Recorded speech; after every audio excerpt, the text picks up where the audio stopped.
Assalamualaikum warahmatullahi wabarakatuh. Perkenalkan, nama saya Firda Fitrani dari kelas era 5 Prodi Manajemen dengan NIM 6120123239 semester 3. Baik, adanya video ini untuk memenuhi tugas UAS mata kuliah teori ekonomi yang diampu oleh Bapak Muhammad Teguh Setiadi, SEMM, CTMP, CMC, CPGAM, CPLM, CIB.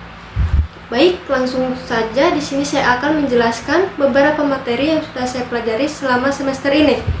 Oke, langsung saja kita bahas materi yang pertama, yaitu ada konsep dasar ekonomi mikro. Ruang lingkup dan definisi ilmu ekonomi. Ruang lingkup dan definisi ilmu ekonomi. Ilmu ekonomi telah berkembang selama berabad-abad, terutama sejak Adam Smith menerbitkan bukunya pada tahun 1776 yang menjadi dasar ekonomi modern. Ilmu ekonomi memiliki batasan yang tidak jelas dan sering berubah, sehingga definisinya bisa kontroversial. Di sini ada cabang utama ilmu ekonomi. Yang pertama ada makroekonomi, yaitu berfokus pada perilaku individu dan perusahaan dalam pengambilan keputusan. Yang kedua ada mikroekonomi, yaitu berfokus pada indikator ekonomi agregat dan bagaimana kebijakan pemerintah dapat mempengaruhi perekonomian nasional atau global. Selanjutnya itu ada permasalahan pokok ekonomi. Pertama ada kelangkaan. Kelangkaan itu pilihan distribusi sumber daya terbatas, sementara kebutuhan manusia tidak terbatas, menciptakan dilema dalam pemilihan dan alokasi sumber daya. Yang kedua ada pilihan. Masyarakat harus membuat pilihan tentang bagaimana menggunakan sumber daya yang terbatas, yang berimplikasi pada biaya kesempatan. Dan yang ketiga itu ada distribusi.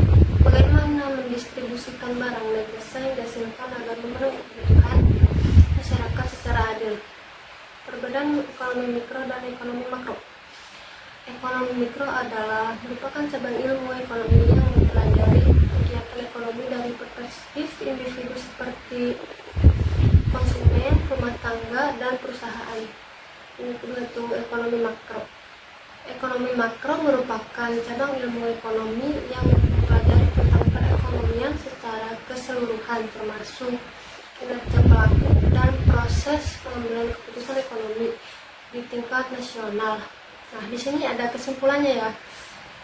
Kesimpulannya yaitu adalah bahwa ekonomi mikro berfokus pada perilaku individu dan perusahaan dalam membuat keputusan terkait alokasi sumber daya yang terbatas. Konsep utama yang dibahas dalam ekonomi mikro meliputi penawaran dan permintaan, elastisitas teori produksi, biaya, struktur pasar, seperti persaingan, sempurna, monopoli, dan oligopoli, serta distribusi pendapatan. Ekonomi mikro bertujuan untuk memahami bagaimana keputusan-keputusan tersebut mempengaruhi harga, produksi, dan distribusi barang dan jasa dalam perekonomian. Langsung saja kita ke materi yang kedua, yaitu ada elastisitas permintaan dan penawaran. Pengertian elastisitas. Elastisitas adalah ukuran yang menunjukkan seberapa besar respons suatu variabel terhadap perubahan variabel lain. Elastisitas permintaan. Pengertian elastisitas permintaan adalah ukuran respons permintaan terhadap perubahan harga barang. Ini menunjukkan seberapa besar jumlah barang yang diminta berubah saat harga barang tersebut berubah. Di sini ada jenis-jenis elastisitas permintaan. Yang pertama ada elastisitas permintaan harga. Mengukur perubahan jumlah barang yang diminta akibat perubahan harga. Yang kedua ada permintaan elastis, ketika perubahan harga menyebabkan perubahan besar dalam jumlah permintaan. Ketiga ada permintaan inelastis, ketika perubahan harga hanya menyebabkan perubahan kecil dalam jumlah permintaan. Yang keempat ada permintaan unitar, ketika perubahan harga menyebabkan perubahan yang sama dari jumlah permintaan. Di sini ada elastisitas penawaran. Pengertian elastisitas penawaran adalah ukuran respons jumlah barang yang ditawarkan terhadap perubahan harga. Ini menunjukkan seberapa besar perubahan penawaran saat harga barang berubah. Jenis-jenis elastisitas penawaran. Penawaran elastis, ketika perubahan harga menyebabkan perubahan besar dalam jumlah penawaran. penawaran inelastis.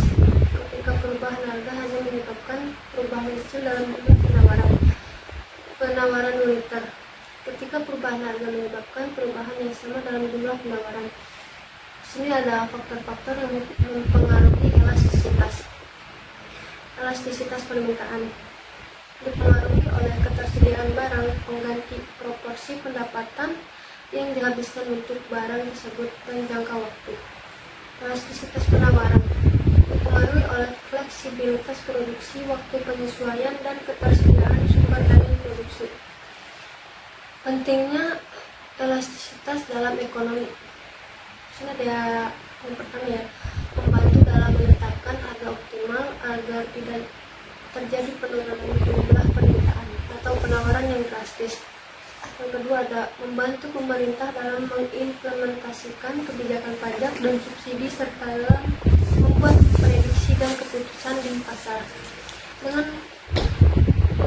memahami elastisitas permintaan dan penawaran, mengambil keputusan di pasar dapat mengantisipasi dampak dari perubahan harga terhadap jumlah barang yang diminta atau ditawarkan sehingga dapat membuat kebijakan yang lebih tepat dan efektif. Kesimpulannya adalah elastisitas permintaan dan penawaran memberikan gambaran penting tentang respons pasar terhadap perubahan harga. Barang yang lebih elastis cenderung memiliki banyak alternatif atau waktu untuk penyesuaian, sementara barang yang inelastis cenderung tidak bisa dengan mudah disesuaikan baik oleh konsumen maupun produsen. Selanjutnya materi yang keempat yaitu teori biaya dan penerimaan. Pengertian teori biaya dan penerimaan adalah konsep penting dalam ekonomi dan manajemen yang berfokus pada analisis biaya dan pendapatan dalam pengambilan keputusan. Teori biaya berkaitan dengan pengukuran dan analisis semua biaya yang dikeluarkan dalam proses produksi. Di sini dibagi menjadi 3 kategori, yaitu biaya tetap, biaya yang tidak berubah dengan jumlah produksi seperti sewa dan gaji tetap. Yang kedua yaitu biaya variabel, biaya yang berubah seiring dengan jumlah produksi seperti bahan baku dan upah lembur. Yang ketiga yaitu biaya total, jumlah dari biaya tetap dan biaya variabel. Sini ada teori penerimaan. Teori penerimaan berfokus pada pendapatan yang diperoleh dari penjualan barang atau jasa. Hal-hal yang diperhatikan dalam teori ini meliputi pendapatan total, jumlah total yang diterima dari penjualan dihitung sebagai harga per unit dikalikan dengan jumlah unit yang terjual. Pendapatan marginal, pendapatan tambahan yang diperoleh penjualan satu unit tambahan. Elasticity of demand, mengukur seberapa sensitif permintaan terhadap perubahan harga yang mempengaruhi penerimaan. Selanjutnya itu hubungan antara biaya dan penerimaan. Dalam pengambilan keputusan bisnis, penting untuk mempertimbangkan hubungan antara biaya dan penerimaan. Analisis break-even point, di mana total biaya sama dengan total penerimaan, membantu perusahaan menentukan jumlah minimum yang harus dijual untuk tidak menjalani kerugian. Selanjutnya itu ada tujuan dari teori biaya dan penerimaan. Yang pertama yaitu ada optimalisasi kebutuhan produksi, yang kedua ada analisis profitabilitas, yang ketiga ada pengendalian biaya, yang keempat ada penetapan harga, yang kelima perencanaan dan anggaran, yang keenam ada evaluasi kerja, yang ketujuh ada strategi pemasaran. Di sini ada prinsip biaya. Yang pertama yaitu biaya marginal, fokus pada biaya tambahan untuk memproduksi satu unit ekstra yang membantu dalam keputusan produksi dan penetapan harga. Yang kedua ada biaya tetap, biaya variabel. Memahami perbedaan antara biaya tetap yang tidak berubah dan biaya variabel yang tergantung pada tingkat produksi. Yang ketiga yaitu ada biaya kesempatan, mempertimbangkan apa yang hilang dari sumber daya yang digunakan untuk suatu pilihan yang penting dalam pengambilan keputusan. Yang keempat ada skala ekonomi, menggunakan prinsip ini untuk mengurangi biaya per unit dengan meningkatkan volume produksi. Yang kelima adalah analisis break-even, menentukan titik di mana total biaya sama dengan total penerimaan, membantu perusahaan memahami risiko dan potensi keuntungan. Selanjutnya ada prinsip penerimaan, Yang pertama ada pendapatan total, menghitung total pendapatan dari penjualan untuk memahami potensi pendapatan yang dihasilkan. Yang kedua ada pendapatan marginal, memperhatikan tambahan pendapatan yang dihasilkan dari menjual satu unit tambahan yang penting untuk keputusan produksi. Yang ketiga elastisitas permintaan, memahami bagaimana perubahan harga memengaruhi pola permintaan yang dibantu dari strategi penetapan harga. Yang keempat strategi penetapan harga, menggunakan informasi tentang biaya dan permintaan untuk menetapkan harga yang optimal agar dapat bersaing di pasar. Yang kelima ada diversifikasi produk, menilai potensi penerimaan dari produk baru untuk mengurangi risiko dan meningkatkan pendapatan. Di sini ada contoh biaya dan penerimaan. Pertama ada biaya produksi, yang kedua ada biaya operasional, yang ketiga ada biaya pemasaran, yang keempat ada biaya administrasi. Di sini ada penerimaan. Satu pendapatan penjualan, yang kedua pendapatan lain-lain, yang ketiga ada pendapatan investasi. Dan kesimpulannya yaitu dari materi yang keempat ini adalah teori biaya dan penerimaan menekankan pentingnya memahami hubungan antara pengeluaran dan pendapatan dalam suatu bisnis. Teori biaya dan penerimaan memberikan kerangka untuk mengevaluasi kesehatan finansial perusahaan, mendukung pengambilan keputusan yang lebih baik dan mendorong pertumbuhan berkelanjutan. Materi yang terakhir yaitu teori produksi. Produksi adalah serangkaian tindakan yang meningkatkan atau menciptakan nilai dari barang dan jasa. Produsen adalah individu atau perusahaan yang menghasilkan produk pertanian dengan menggunakan sumber daya seperti tanah, tenaga kerja, modal, dan manajemen. Di sini ada yang pertama faktor-faktor produksi. Faktor-faktor produksi yang dapat digunakan dalam proses produksi terdiri dari sumber daya alam, tenaga kerja, modal, dan kewirausahaan. Di sini ada fungsi produksi. Hubungan antara input yang digunakan dalam proses produksi dan output yang dihasilkan dijelaskan dalam konsep ekonomi yang dikenal sebagai fungsi produksi. Beberapa fungsi produksi utama adalah sebagai berikut. Di sini ada mengubah input menjadi output, efisiensi produksi, perencanaan dan pengendalian, analisis produktivitas, yang terakhir adalah keputusan. Di sini ada jangka waktu produksi. Perusahaan menentukan kombinasi input yang tepat untuk menghasilkan sejumlah output. Yang pertama ada jangka pendek, short run, terdiri dari input tetap dan variabel. Yang kedua ada jangka panjang, long run. Semua input adalah variabel produktivitas. Dalam teori produksi, ada beberapa cara yang dapat digunakan untuk meningkatkan produktivitas, yaitu ekstensifikasi, yang kedua intensifikasi, yang ketiga ada rasionalisasi. Di sini kesimpulannya dari materi yang terakhir yaitu teori produksi membahas bagaimana input seperti tenaga kerja, modal, dan bahan baku berubah menjadi output barang atau jasa secara efisien. Teori ini mencangkup konsep-konsep seperti fungsi produksi, hukum hasil marginal yang menurun, dan skala hasil. Langsung saja kita masuk pada materi yang pertama, yaitu ada struktur pasar. Pengertian dari struktur pasar adalah karakteristik pasar yang menggambarkan sifat dan tingkat persaingan antar penjual dalam suatu pasar. Struktur pasar ini dipengaruhi oleh jumlah penjual, jenis produk yang ditawarkan, serta hambatan bagi perusahaan baru untuk masuk ke dalam pasar. Di sini ada fungsi pasar. Struktur pasar memiliki beberapa fungsi penting dalam perekonomian, antara lain yang pertama ada menentukan persaingan. Struktur pasar mempengaruhi tingkat persaingan antara produsen yang pada gilirannya akan memengaruhi harga dan kualitas barang. Yang kedua ada menentukan harga. Berdasarkan jenis struktur pasar, harga barang dapat ditentukan oleh mekanisme pasar atau kekuatan perusahaan. Yang ketiga ada mengatur produksi dan distribusi.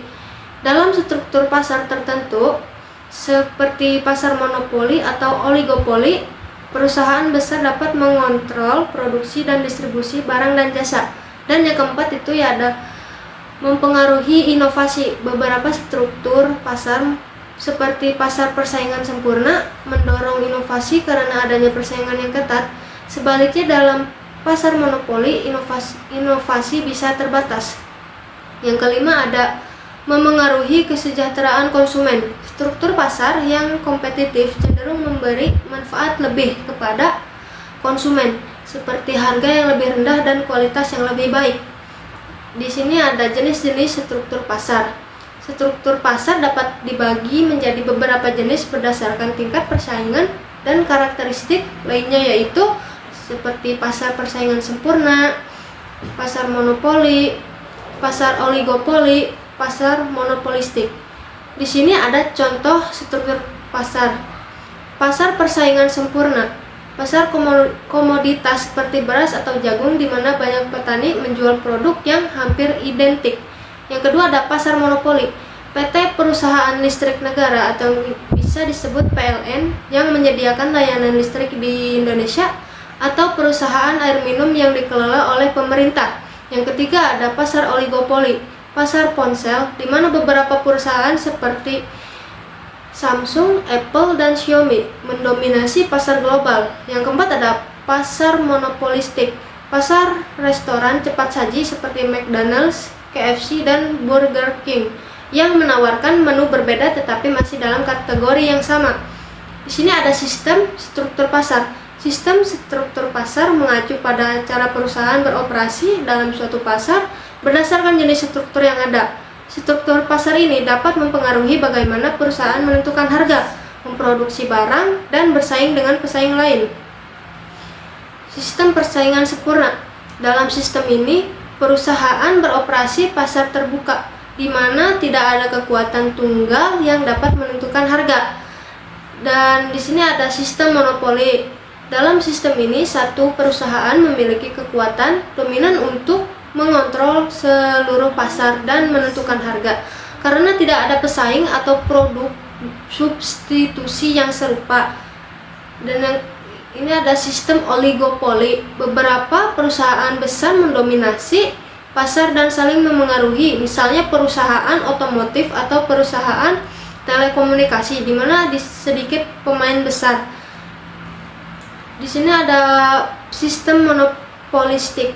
Dalam sistem ini, meskipun ada banyak penjual, perusahaan berlomba-lomba membedakan produk mereka untuk menarik konsumen.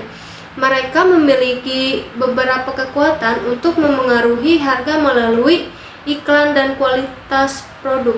Di sini ada kesimpulan dari struktur pasar. Kesimpulannya adalah struktur pasar adalah kerangka yang menggambarkan interaksi antar pelaku usaha dan konsumen dalam suatu pasar berdasarkan jumlah penjual, jenis produk, dan tingkat persaingan. Struktur pasar terbagi menjadi 4 jenis utama: persaingan sempurna, monopoli, oligopoli, dan persaingan monopolistik. Dalam persaingan sempurna, banyak penjual menjual produk seragam dengan kebebasan masuk dan keluar pasar. Monopoli terjadi ketika satu penjual menguasai pasar tanpa kompetitor. Oligopoli melibatkan beberapa penjual besar yang mendominasi pasar, seringkali dengan produk serupa atau berbeda. Sementara itu, persaingan monopolistik ditandai oleh banyak penjual dengan produk berbeda tetapi tetap memiliki substitusi. Pemahaman struktur pasar membantu pelaku usaha menentukan strategi bisnis yang efektif. Oke, lanjut sekarang pada materi yang kedua, yaitu pendapatan nasional. Definisi pendapatan nasional adalah jumlah pendapatan yang diterima oleh masyarakat suatu negara dalam kurun waktu tertentu yang biasanya 1 tahun.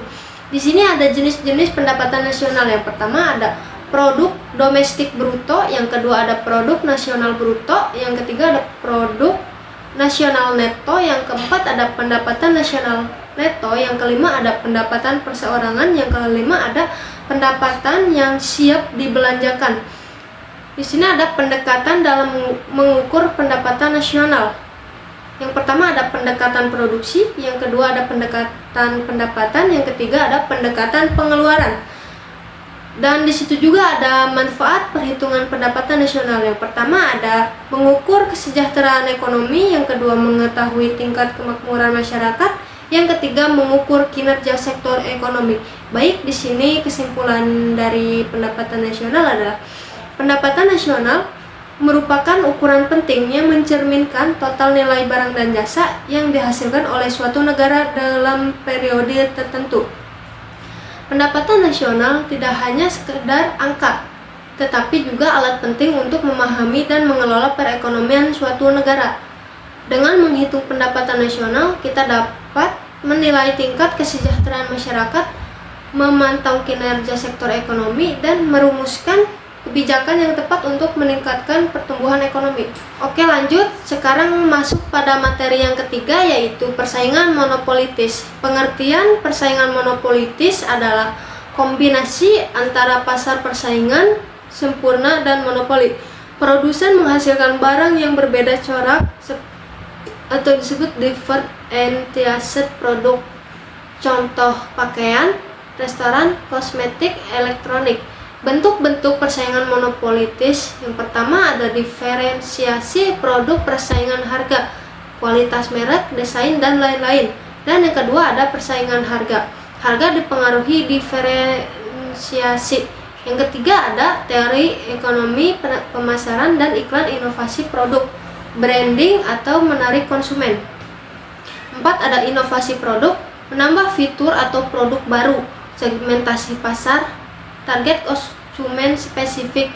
Dan yang keenam ada layanan pelanggan, dukungan purna jual, pengiriman cepat.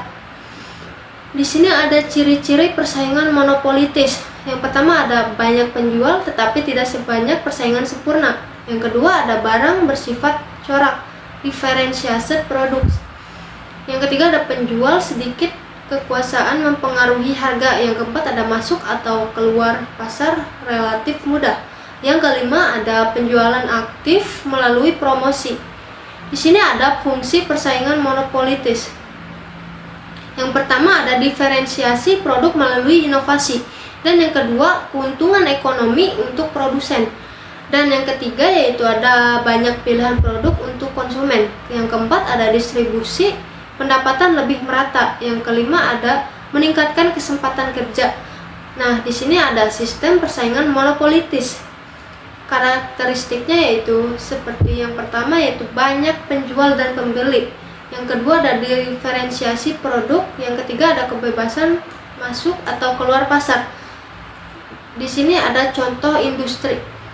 Yang pertama ada restoran, suasana dan rasa berbeda. Yang kedua pakaian, merek seperti Zara, Uniqlo. Yang ketiga ada komestik, Maybelline, L'Oreal. Oke, lanjut. Sekarang masuk pada materi yang keempat, yaitu pasar bebas dan kebijakan pemerintah. Definisi pasar bebas adalah sistem ekonomi di mana aktivitas perdagangan dan produksi tidak diintervensi oleh pemerintah, melainkan diatur oleh mekanisme pasar seperti permintaan dan penawaran. Yang kedua ada kebijakan pemerintah. Kebijakan pemerintah adalah langkah-langkah yang diambil pemerintah untuk mengatur, mengontrol, atau mendukung perekonomian melalui peraturan, subsidi, atau pajak. Di sini ada asas-asas pasar bebas dan kebijakan pemerintah. Asas-asas pasar bebas ini terdiri dari beberapa, yaitu asas pasar bebas seperti kebebasan ekonomi, hak milik pribadi, persaingan sehat. Dan yang kedua itu ada asas kebijakan pemerintah. Ada seperti keseimbangan ekonomi, keadilan sosial, efisiensi. Di sini ada jenis-jenis pasar bebas dan kebijakan pemerintah. Jenis-jenis pasar bebas seperti pasar barang, pasar modal, pasar tenaga kerja. Jenis kebijakan pemerintah ada kebijakan fiskal, kebijakan moneter, kebijakan proteksi. Di sini ada proses dan cara lebuakan pemerintah diterapkan. Yang pertama ada identifikasi masalah ekonomi. Yang kedua ada perumusan kebijakan. Dan yang ketiga ada implementasi plus evaluasi. Contoh pasar bebas dan kebijakan pemerintah. Contoh pasar bebas, perdagangan internasional melalui WTO, World Trade Organization. Yang kedua ada pasar teknologi seperti e-commerce, Amazon, Tokopedia. Contoh kebijakan pemerintah, proteksi, pengenaan tarif impor untuk melindungi industri lokal. Yang kedua ada subsidi, bantuan pemerintah untuk sektor pertanian. Yang ketiga ada regulasi, penetapan upah minimum untuk melindungi pekerja. Di sini kesimpulannya adalah pasar bebas mengutamakan kebebasan ekonomi, efisiensi, dan kompetisi. Kebijakan pemerintah berfungsi sebagai pengontrol untuk menciptakan keseimbangan dan keadilan. Sinergi antara pasar bebas dan kebijakan pemerintah diperlukan untuk menciptakan ekonomi yang stabil dan berkelanjutan. Baik, masih berlanjut. Di sini ada materi yang kelima, yaitu kebijakan fiskal dan kebijakan moneter. Apa itu kebijakan fiskal? Kebijakan fiskal adalah kebijakan ekonomi yang dilakukan oleh pemerintah untuk mengatur penerimaan dan pengeluaran negara guna mencapai stabilitas ekonomi, pertumbuhan ekonomi, dan kesejahteraan masyarakat. Kebijakan ini dilakukan melalui anggaran pendapatan dan belanja negara yang disebut APBN. Di sini ada fungsi dan tujuan kebijakan fiskal. Fungsi kebijakan fiskal yang pertama ada stabilitas ekonomi, yang kedua ada distribusi pendapatan, yang ketiga ada stimulasi pertumbuhan ekonomi.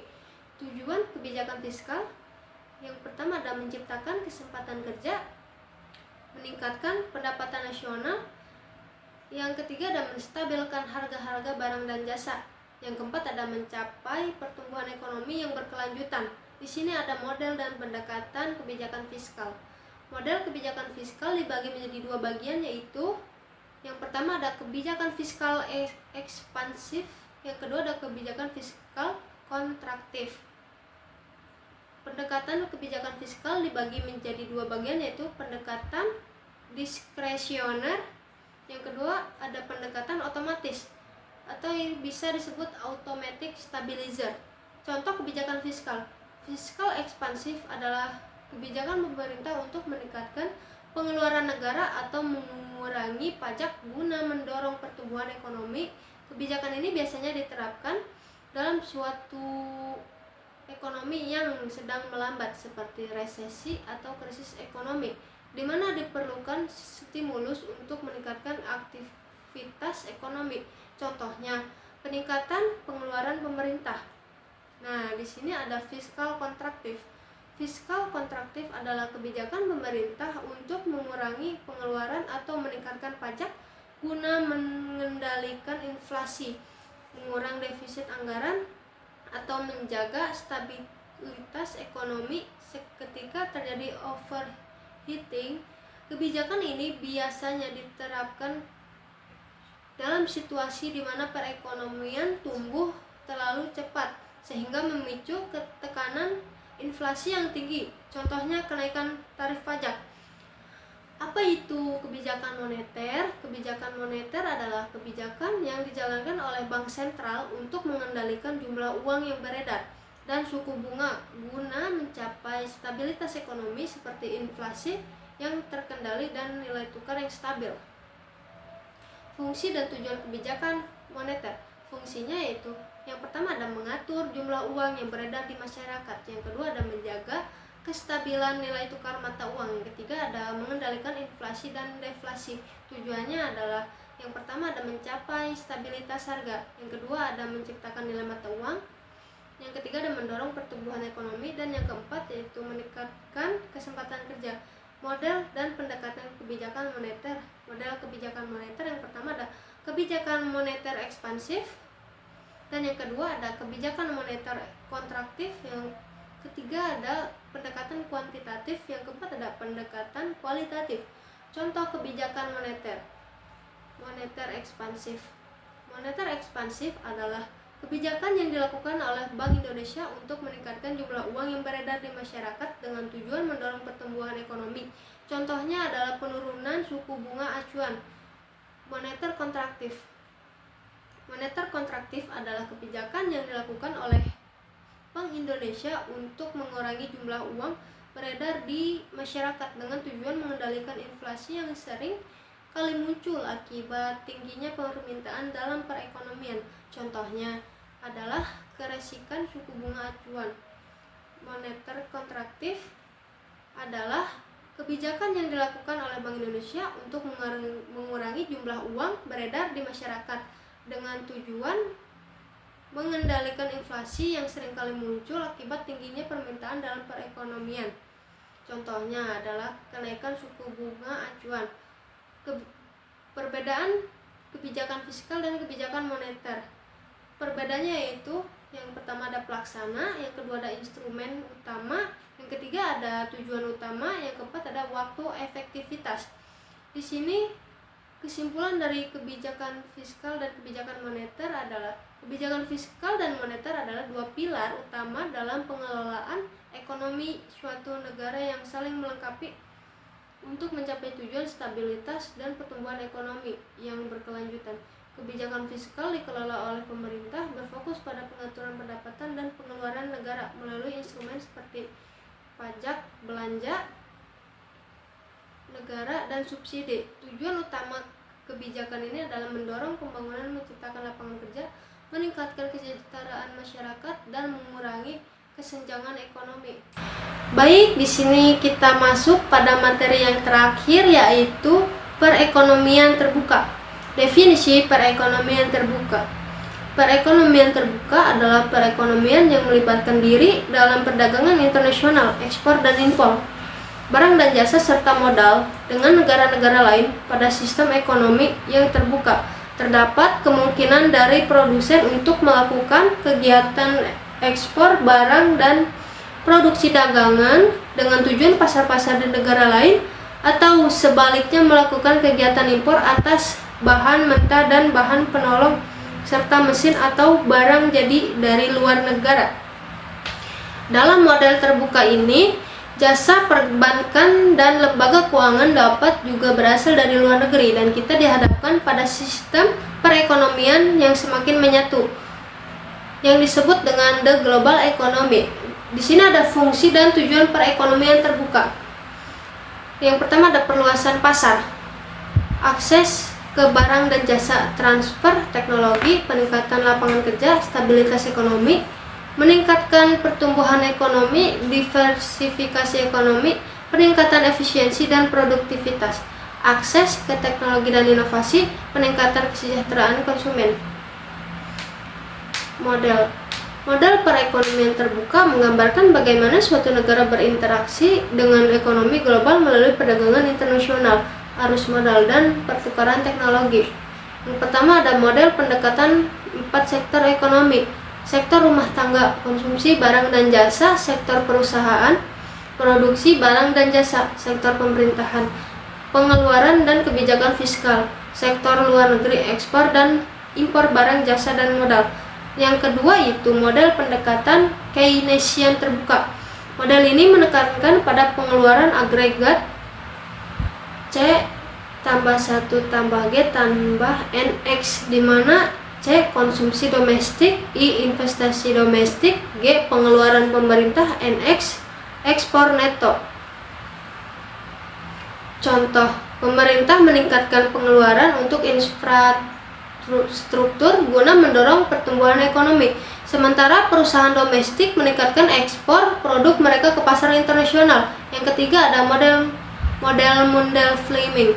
Model ini menggabungkan analisis makroekonomi dengan pasar keuangan internasional, menekankan pada kurs valuta asing, pengaruh nilai tukar terhadap perdagangan internasional, mobilitas modal, aliran modal masuk dan keluar dari negara. Contoh, sebuah negara yang mengalami apresiasi mata uangnya sehingga ekspor menjadi lebih mahal dan impor lebih murah, mempengaruhi keseimbangan perdagangan. Yang keempat ada model Hexer-Ohlin. Model ini berfokus pada perbedaan faktor produksi seperti tenaga kerja dan modal antara negara yang mempengaruhi pola perdagangan internasional. Contoh, negara dengan tenaga kerja melimpah mengekspor barang yang padat karya, sementara negara dengan modal melimpah mengekspor barang yang padat modal. Perekonomian terbuka memungkinkan negara untuk memanfaatkan keunggulan komparatif, meningkatkan efisiensi, dan mendorong pertumbuhan ekonomi melalui interaksi dengan pasar global. Model ekonomi terbuka yang pertama ada model ISLM, yang kedua ada model Mundell-Fleming, model ISLMBP, yang ketiga ada model Keynesian. Contoh studi kasus.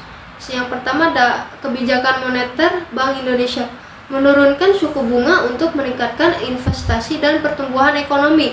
Yang kedua ada kebijakan fiskal pemerintah Indonesia meningkatkan pengeluaran untuk infrastruktur dan pendidikan.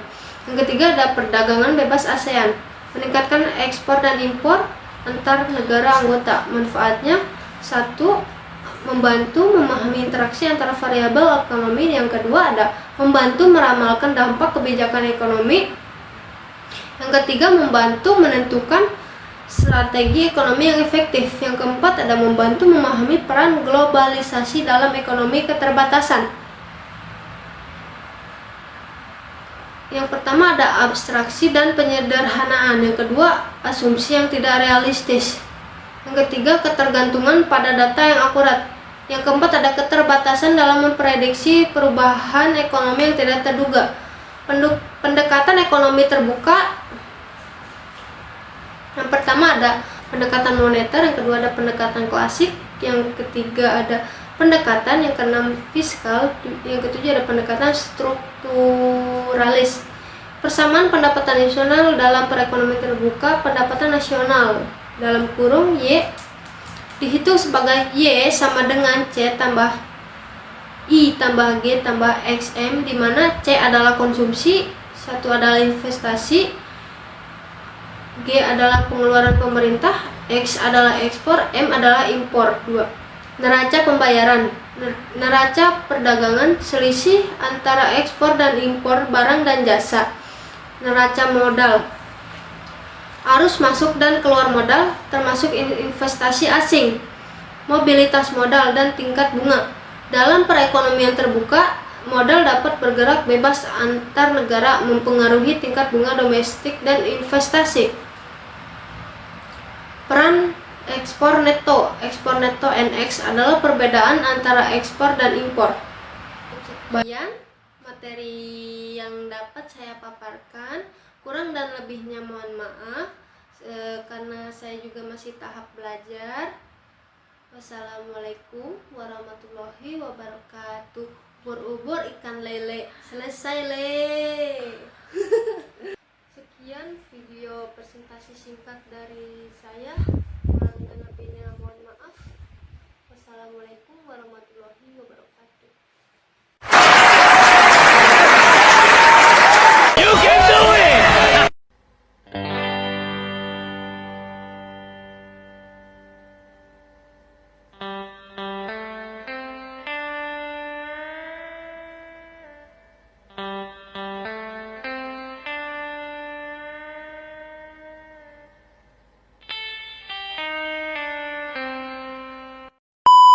Oke teman-teman, terima kasih